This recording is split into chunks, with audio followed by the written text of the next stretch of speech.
안녕하세요. 정치를 쉽게 풉니다. 정치 10단. 최근 북한 무인기 영공 침범 사태에 대해 우리 군은 검독수리를 훈련시켜서 무인기를 잡겠다는 대책을 내놓았다고 합니다. 자, 이 소식을 전하고 있는 JTBC 보도에 따르면 인도 군대에서도 적대적인 파키스탄의 드론을 잡기 위해서 독수리를 훈련 중이다. 그리고 프랑스 공군도 네덜란드 경찰도 드론 사냥용 독수리를 훈련시켜 왔다고들 합니다. 그래서 우리 군대도 독수리로 드론을 잡겠다라는 대책을 내놨다고 하네요. 여기에 우리 군 관계자는 이렇게 말했다고 합니다. 검독수리는 영역동물의 특성을 지니고 있기 때문에 훈련을 시켜서 최정방 지역의 영공을 지키는 방안을 검토 중에 있다. 하지만 이 소식을 전하고 있는 JTBC 역시 첨단 장비 대신 독수리가 얼마나 무인기를 잡아낼지 미지수라고 말하고 있습니다. 자, 우리 군은 북한 무인기가 영공 침범을 할 때 그것을 격추하지 못했고 그게 너무 작아서 공격 헬기나 전투기로 격추하는 게 쉽지 않다고 해명한 바 있습니다. 따라서 우리 군대가 독수리로 무인기를 잡겠다는 대책을 내놓았다는 것은 현재 우리가 보유한 첨단 무기로는 북한 무인기를 잡아낼 수 없다는 그 무능을 인정한 것으로 해석될 수밖에 없습니다. 그걸 방어할 마땅한 수단이 없다는 것도 무능하고 이 사실을 알려주는 것도 정말 이해할 수가 없습니다. 왜 우리가 무능하다고 광고까지 하는 겁니까? 설령 그 독수리 훈련을 하고 있다고 하더라도 이런 걸 방송에 대고 얘기하면 안 되죠. 자, 여기에 대해서 딴지 게시판에서는 이런 반응을 보이고 있습니다. 그 MB의 로봇 물고기는 다시 보니 선녀네, 양반이네. 그리고 드론에 멧돼지 매달아 북으로 날리자. 80년대로 돌아간 줄 알았는데 이게 조선인가 고려 시대인가 이게.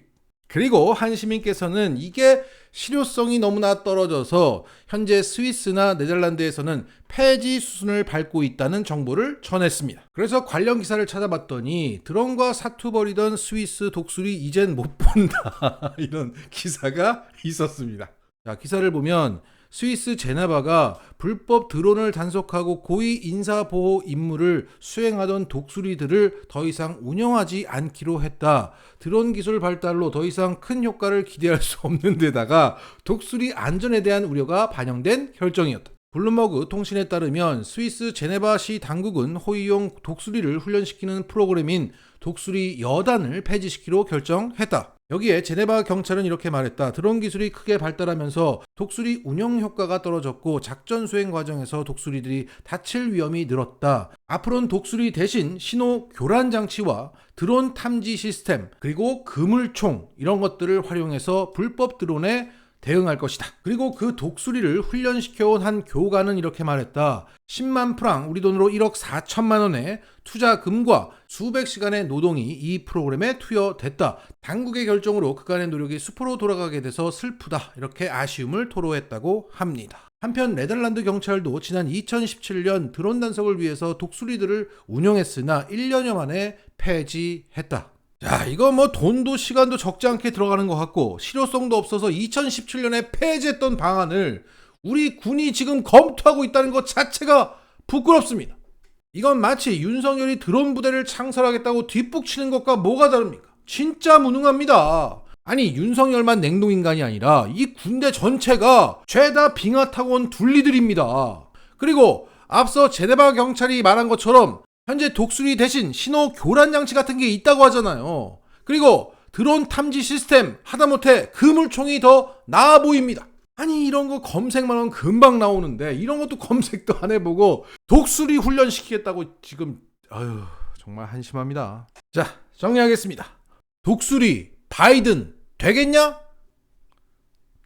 최근 윤석열과 김건희가 40%에 육박하는 국정 지지율이 나오자 한층 고무된 모습을 보이고 있습니다. 오늘 윤석열은 조선일보와의 신년 인터뷰에서 이렇게 말했습니다. 총선에서 여당 다수당 못 되면 나는 식물 대통령 된다.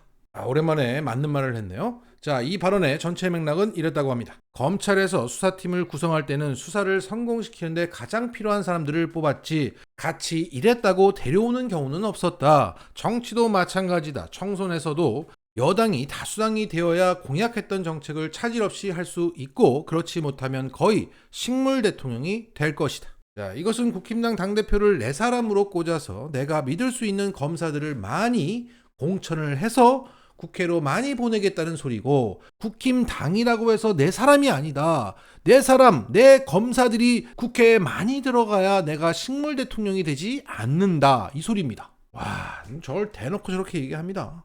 동시에 내가 식물 대통령이 될 수도 있으니까 그렇지 않기 위해서 노력해달라고 국민들을 향해서 지지를 호소하고 독려하는 메시지였던 겁니다. 나를 지켜줘 뭐 이런 거예요. 자기가 대단히 인기가 많은 대통령인 줄 착각하고 있는 겁니다. 그리고 오늘 영빈관에서는 신년 인사회가 진행되었었는데 거기서 김건희는 참석한 여성 의원들에게 이렇게 말했다고 합니다. 여성 의원님들만 따로 한번 모시겠다. 여성 의원님들이 정말 잘해주셔야 해요. 라고 말했다고 합니다. 사실상 대통령 노릇을 하면서 당대표 선거에도 개입하고 내년 총선 국면에서 역할을 분명히 할 것이라고 말했던 겁니다. 자, 이런 가운데 이 신년 인사회에는 정의당 이정미 대표가 참석을 했는데 그는 윤석열에게 난장이가 쏘아올린 작은 공, 일명 난쏘공 이 책을 선물했다고 합니다. 그러면서 꼭 읽어주십시오 라고 말을 건넸는데 거기에 윤석열이 제가 이거 좋아하는 책입니다 라고 답했다고 합니다. 아니 이 책을 좋아한다면서 노조 때려잡고 69시간을 밀어붙였다. 이게 앞뒤가 맞아요? 또 아는 척하고 입 벌고 한 겁니다. 아 정말 대단한 놈인 것 같아요.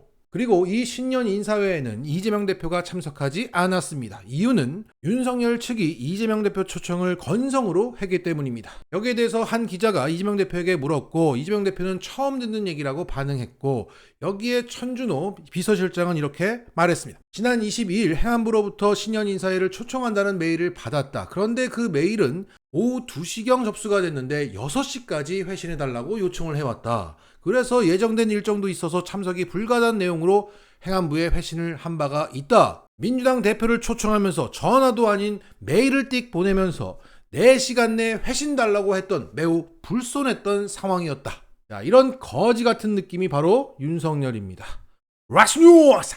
오늘 민주당은 12구 참사 국정조사 기간 연장에 국힘당이 합의하지 않아도 민주당 단독으로 임시국회를 열어서 연장하겠다고 밝혔습니다. 그리고 최근 직회부로 양곡관리법을 통과시킨 것처럼 화물차 안전운임제 역시 법사위 계류기간 60일이 지나면 직회부할 것이라고 동시에 밝혔습니다. 자, 앞선 영상에도 말씀드렸던 것처럼 이제 국힘당은 민주당을 막을 수 없습니다. 특히 양곡관리법, 안전운임제와 같은 민생 법안을 처리하는데 절대 막을 수 없다. 여기에 윤석열이 거부권을 행사할 수 있습니다. 하지만 민생 법안의 거부권을 이 총선 국면에서 행사한다. 만약 그렇게 한다면 우리야 땡큐죠. 자, 그리고 오늘 박찬대 의원은 검사 실명을 공개하는 법안을 준비하겠다고 선언했습니다. 최근 민주당은 이런 웹자보를 만들어서 이재명 대표에 대한 검찰 수사에 투입된 검사가 60명에 달한다는 사실을 공개했습니다. 그러자 언론들과 한동훈은 좌표 측이고 조리 돌림이라고 반발했죠.